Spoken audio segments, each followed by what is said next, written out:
Network News. Nanawagan si Mayor Leni Robredo ng lungsod ng Naga na ikonsidera ng Department of Transportation ang desisyon nito na tuluyan ng pagbawalan ang ilang domestic flight na lumapag sa Ninoy Aquino International Airport. Ito'y ayon na din sa resolusyon ng ahensya noong July 29, 2025 kung saan iminumungkahi nito na ilipat na sa Clark International Airport ang ilang biyahe upang masolusyonan ang umano'y sobrang siksikan sa naturang paliparan at problema sa daloy ng trapiko sa Himpapawid.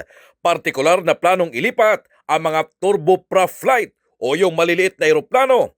Kung magkataon, isa sa mga apektado rito ang mga biyahe galing sa Naga Airport kung saan imbes na sa NAIA ang baba nito, sila ay mapipilitang bumaba sa Clark sa Pampanga.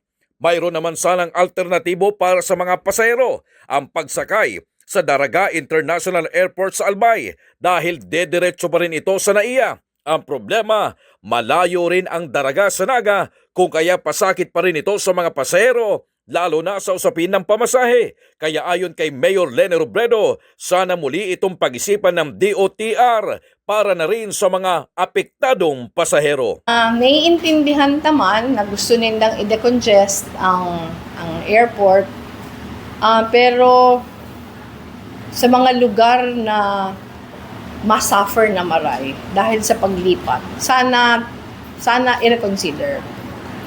Ngunyan, day pa ko natataon na ning appointment, pero nag-request na ako na magkaiwan ng appointment. Sabi, nakauli ko na ang Cebu Pacific, pero sabi ka ng Cebu Pacific, mayo kaya sa inda ang desisyon.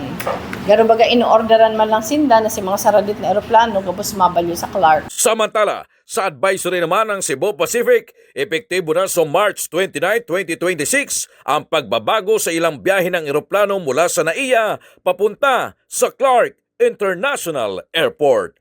Kasama mo sa RMN DWNX Naga, Radyoman Kevin Alba Tatak. RMN RMN Network News.